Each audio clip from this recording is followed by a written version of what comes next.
211 statistical methods.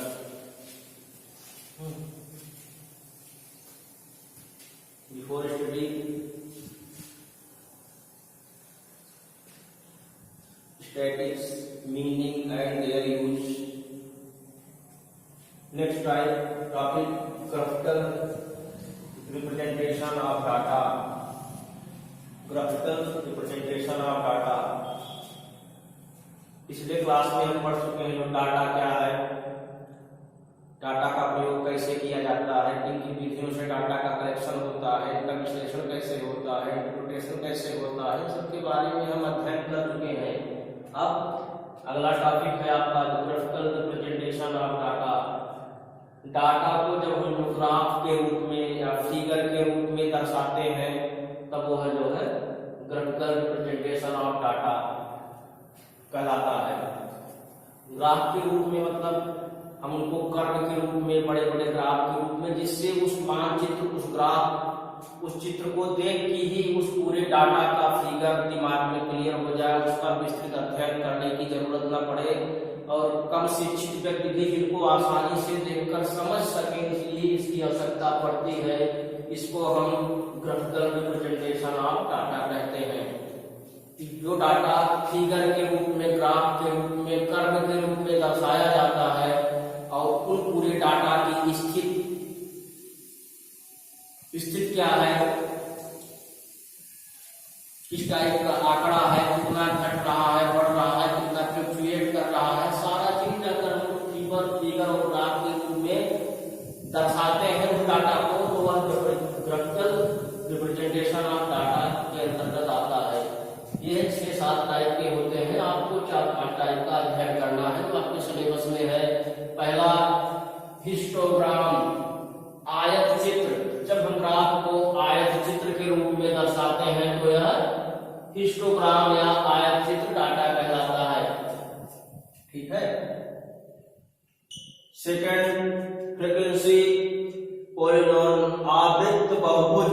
जब हम बहुभुज के रूप में, जब हम डाटा के ग्राफ को बहुभुज के रूप में दर्शाते हैं तो उसका नाम फ्रीक्वेंसी पॉलीगॉन, आवृत्त बहुभुज डाटा कहलाता है। Third frequency curve. जब हम कलेक्ट किए गए डाटा का प्रेजेंटेशन फ्रीक्वेंसी कर्व के रूप में करते हैं तो वह आवृत्त वक्र के रूप में दर्शाता है। चौथा क्युमुलेटिव फ्रीक्वेंसी कर्व, संचयी आवृत्त कर्व। जब हम क्युमुलेटिव फ्रीक्वेंसी कर्व के रूप में दर्शाते हैं तब उसको संचयी आवृत्त वक्र कहते हैं। लॉरेंज कर्व, अभिसरण वक्र। लॉरेंज कर्व, अभिसरण वक्र। जब दर्शाए गए डाटा का प्रसारित हुई किरण के रूप में कर्व उत्तल लेंस या अवतल लेंस के रूप में ग्राफ का प्रेजेंटेशन होता है या दिखाई देता है तो उसका लॉरेंज कर्व या अभिसरण वक्र के रूप में जाना जाता है। इन सब का अध्ययन हम हिस्टोग्राम, आयत चित्र, फ्रीक्वेंसी पॉलीगॉन, आवृत्त बहुभुज, फ्रीक्वेंसी कर्व, आवृत्त वक्र, क्युमुलेटिव फ्रीक्वेंसी कर्व, संचयी आवृत्त वक्र और लॉरेंज कर्व अभिसरण वक्र के रूप में अगर हम दर्शाते हैं, सारे डाटा का प्रेजेंटेशन करते हैं तो ग्राफिकल रिप्रेजेंटेशन ऑफ डाटा कहलाता है। अब हम पहले डाटा का अध्ययन करेंगे, कैसे दर्शाते हैं, हमको फिगर कैसे दिखाई देता है। हम पहले टॉपिक का अध्ययन करके हिस्टोग्राम डाटा, आयत चित्र कैसे दिखाई देता है। इसके लिए सपोज करो एक एरिया हेक्टेयर में है,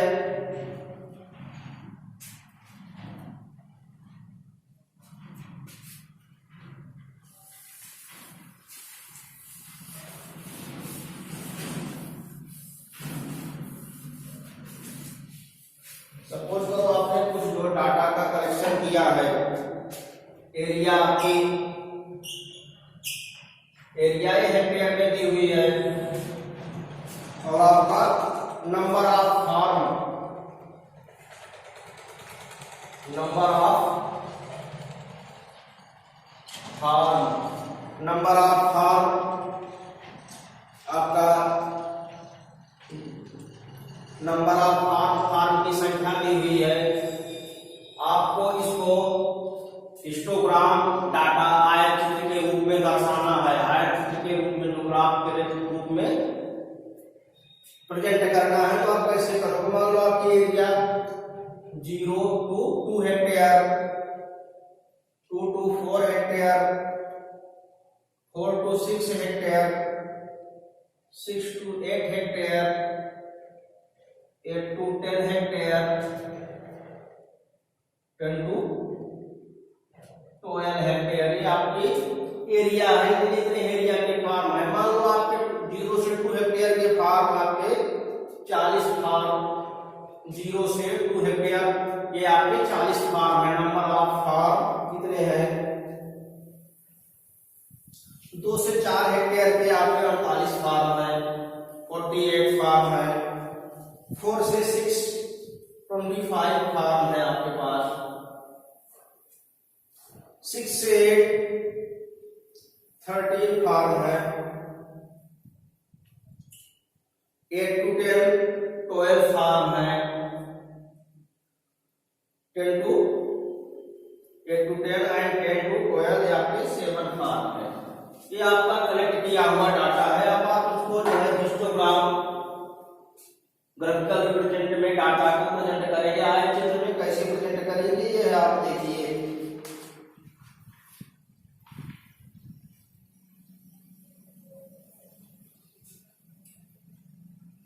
ये आपकी क्लास लिमिट है आपकी 12 एकड़ तक, 12 हेक्टेयर तक से, 12 हेक्टेयर से ऊपर का फार्म आपके पास नहीं है। पहली बात आप देखेंगे आपका क्लास इंटरवल इसको कहेंगे। इसको हम क्लास इंटरवल कहते हैं। क्लास इंटरवल,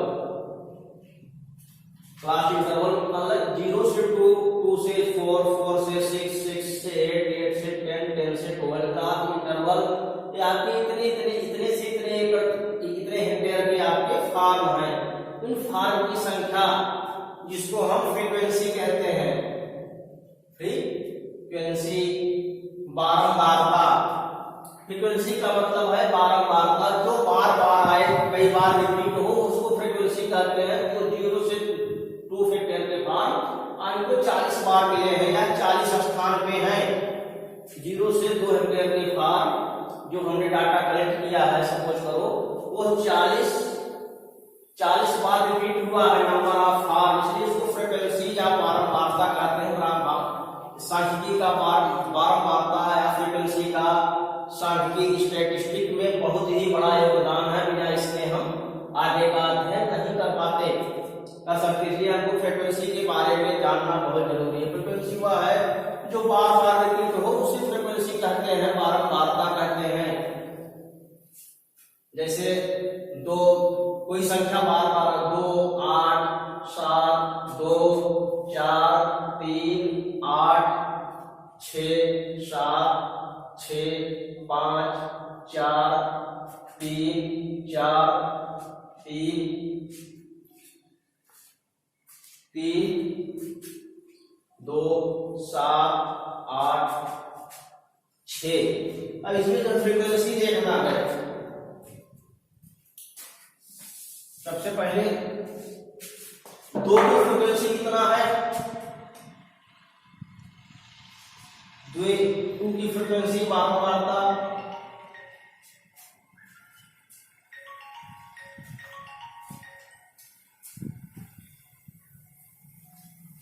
2 की फ्रीक्वेंसी कितना है? तो हम काउंट कर लेंगे। 2 कितनी बार आया, कितनी बार आवृत्ति हुई है? 1, 2, 3। 2 इसमें जो है 3 चांस 3 बार आया है। 2 की फ्रीक्वेंसी 3 हुई, बारंबारता इसकी फ्रीक्वेंसी हम कहते हैं। हम मान लो 8 की फ्रीक्वेंसी कितना हुई? 8 कितनी बार आया है? 1, 2, 3। 8 की फ्रीक्वेंसी भी 3 है। मान लो 7 की फ्रीक्वेंसी कितना? 7 कितनी बार आया है? 7 भी 4 बार आया। 1, 2 3 4 4 टाइम 7 की फ्रीक्वेंसी 4। इस तरह से जो जितनी बार आता है की संख्या जितनी बार रिपीट होती है, जितनी बार आती है, वह उसकी फ्रीक्वेंसी या बारंबारता कहलाती है। सपोज करो 6 की फ्रीक्वेंसी 6 कितनी बार आया है, ऊपर 6 नहीं है, 1 2 3 6 भी 3 बार आया है, तो 6 की फ्रीक्वेंसी 3 हुई। ऐसे 4 की देखो, 4 की फ्रीक्वेंसी कितना है, 1 2 3 4 5 बार आया है, 5 time repeat of 4, that is 4 frequency 5। 4 की बारंबारता 5 है। इस तरह से जो जितनी बार जो संख्या जो डाटा जितनी बार रिपीट होती है उसका आंकड़ा, उसकी जो रिपीट की संख्या है उसकी फ्रीक्वेंसी या आवृत्ति या बारंबारता कहलाती है। ओके,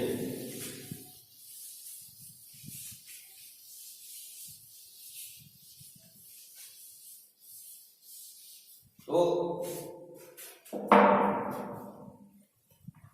पहला आता है कि आप 0 से 2 की फ्रीक्वेंसी कितना है, 40 मतलब 40 फार्म, 40 फार्म आया है या 40 नंबर ऑफ फार्म है। 0 से 2 हेक्टेयर के 40 या 40 नंबर ऑफ फार्म है, इसलिए इसकी फ्रीक्वेंसी बारंबारता 40 है। 2 से 4 इनकी फ्रीक्वेंसी कितनी है, 48। 2 से 4 की फार्म की संख्या 48 है। इस तरह से 25 30 12 और 17। अब इनको हमको हिस्टोग्राम आयत चित्र ग्राफिकल रिप्रेजेंटेशन ऑफ डाटा में प्रेजेंट करना है।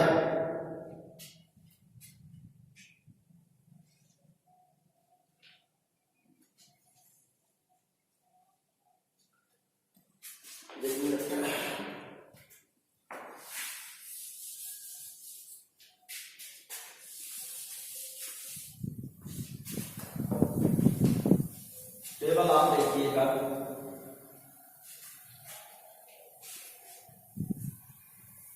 ठीक। अब आपकी जो फ्रीक्वेंसी बारंबारता आपकी, इस टेबल को आप इस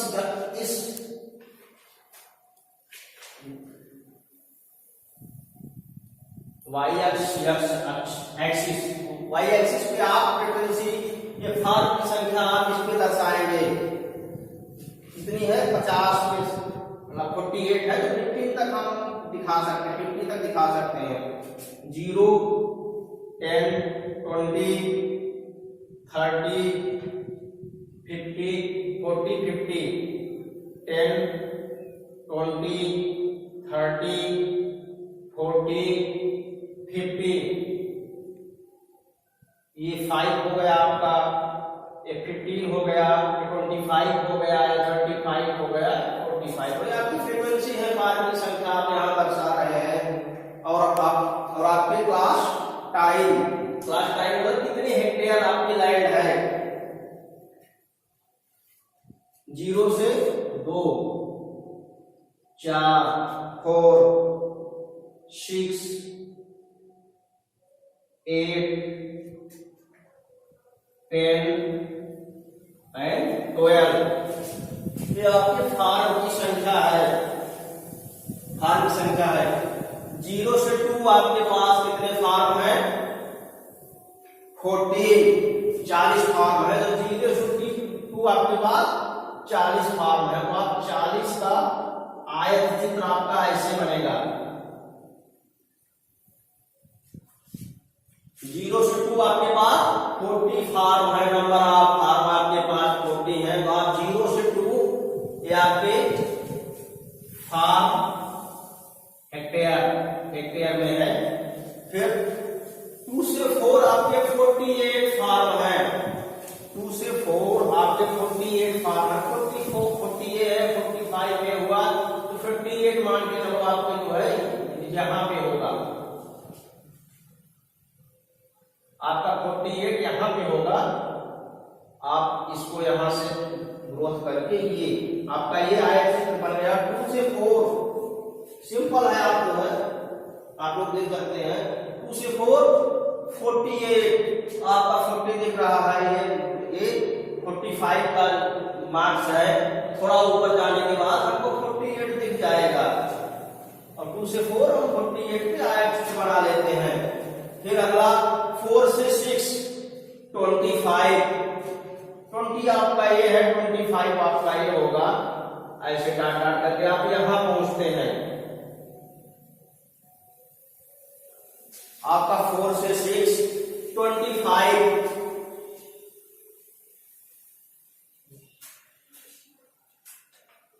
क्लियर। अब 6 to 8, 6 to 8 आपका कितना है 13, आपका 10 इतना है, 15 इतना है, तो 13 सपोज करो कि आपके यहां होंगे, यहां होगा, यहां होगा, तो आपका 30 आपका यहां आ गया। अब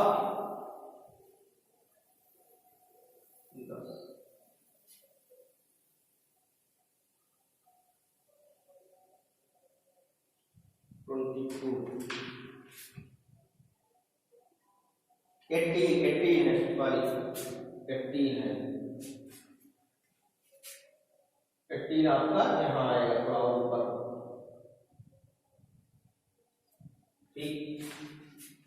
अब 8 to 10 आपका 12, 10 और 15 से थोड़ा नीचे।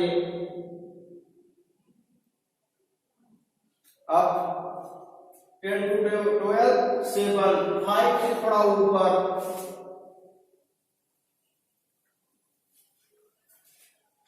5 से थोड़ा ऊपर। अब आपने देखा कि आपने जो डाटा कलेक्ट किया था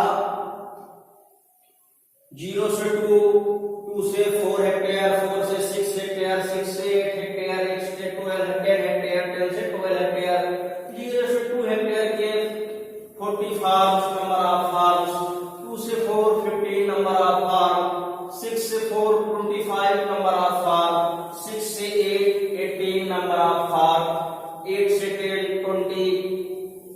8 से 10 12 नंबर ऑफ फार्म, 10 से 12 7 number of farm.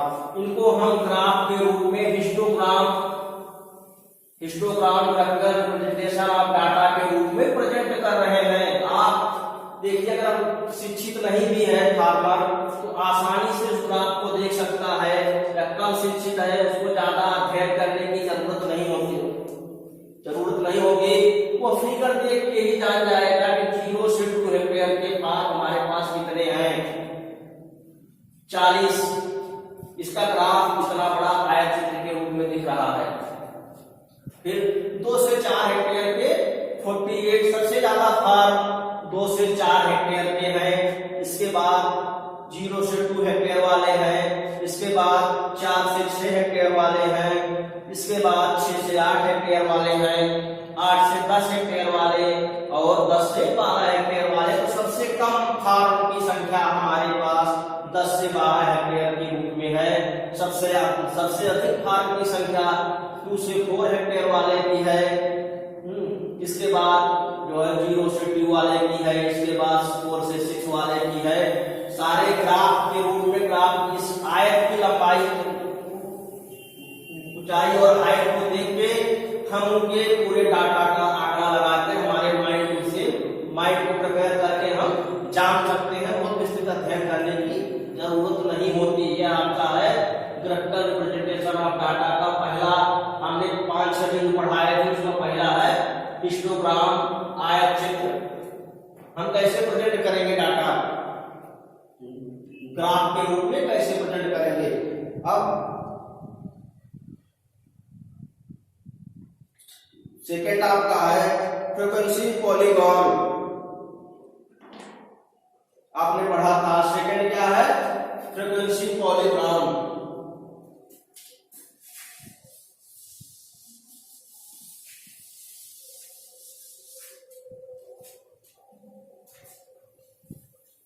B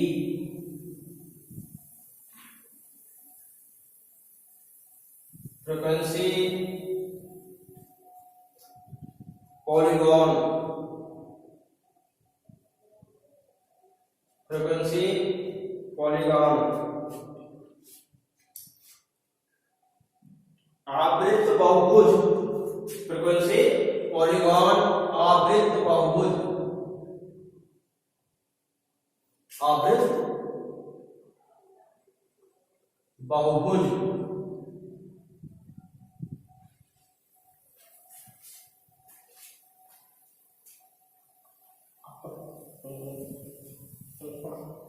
frequency polygon आवृत्त बहुभुज। जब हम इस डाटा को आयतचित्र को बहुभुज के रूप में दर्शाते हैं तब इसको फ्रीक्वेंसी पॉलीगॉन आवृत्त बहुभुज कहते हैं। इसमें बहुत ज्यादा परिवर्तन नहीं है, आयतचित्र ही सेम होता है, उसमें बस थोड़ा सा अलग अंतर हो जाता है। हम इसके मध्य बिंदु को चुन लेते हैं, मध्य बिंदु को चुन लेते हैं, मध्य बिंदु पे निशान लगा लेते हैं। हाँ, इसका हाफ 1 3 5 5 7 8 to 10 9 11। इस टाइप से इसके मध्य बिंदु को स्केल से मिला लेते हैं, या स्केल रख के हम इसके मध्य बिंदु को ज्ञात करते हैं, मध्य बिंदु को ज्ञात करते हैं। फिर उस मध्य बिंदु को एक दूसरे से मिलाते हैं। ये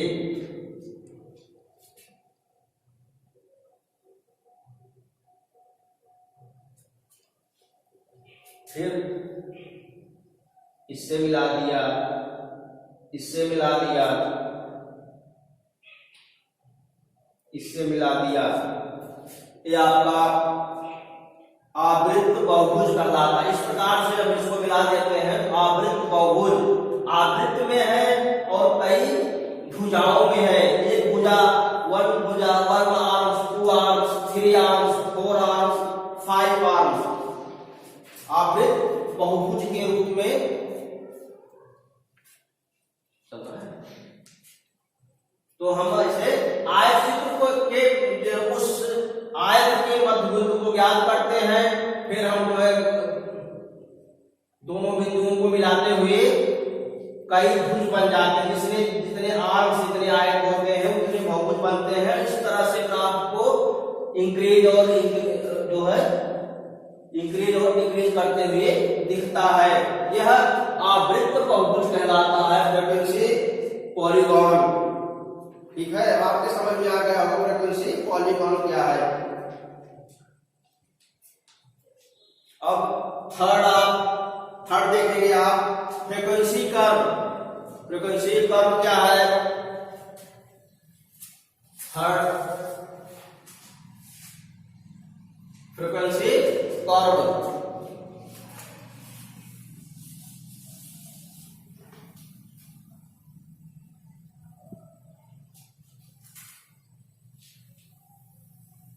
फ्रीक्वेंसी कर्व आवृत्त वक्र। थर्ड आपका आवृत्त वक्र। आवृत्त वक्र में क्या करते हैं? सारी चीजें यही रहती हैं, सिर्फ हम इन आयत को मिटा देते हैं, इन आयत को मिटा देते हैं, बस सारी चीजें सेम रहती हैं, हम सिर्फ इन आयत को मिटा देते हैं। यह आयत नहीं दिखेगा आपको, बाकी चीजें सेम रहेंगी।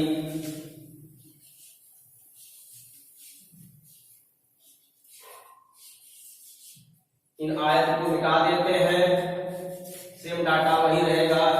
इन आयत को मिटा देते हैं, थोड़ा संशोधन ये करते हैं कि जो सीधी लाइन से हम स्केल से खींचे थे हम उनको हाथ से मिलाते हैं, हाथ से मिलाते हुए लाते हैं, बिना स्केल के सहायता से हाथ से मिलाते हुए लाते हैं, हाथ से मिलाते हुए लाते हैं, उन बिंदुओं को हाथ से मिलाते हुए लाते हैं, इसकी बिना स्केल की सहायता लिए हुए। वह आवृत्त वक्र कहलाता है, फ्रीक्वेंसी कर्व कहलाता है। इस तरह के तरह के कर्व आयत चित्र, जो चित्रों जो सारे डाटा को एक फिगर के रूप में दर्शाता है, इनका अध्ययन हम बड़ी आसानी से कर सकते हैं। उनके उन टोटल जो डाटा का मापन, उनका कैलकुलेशन अपने माइंड में उस फिगर के रूप में देख के कर सकते हैं। इस तरह से हम ग्राफिकल रिप्रेजेंटेशन ऑफ डाटा का हेल्प करते हैं। अगला हम कल पढ़ेंगे क्यूमुलेटिव फ्रीक्वेंसी कर्व, इसका अध्ययन हम कल करेंगे। Okay, thank you.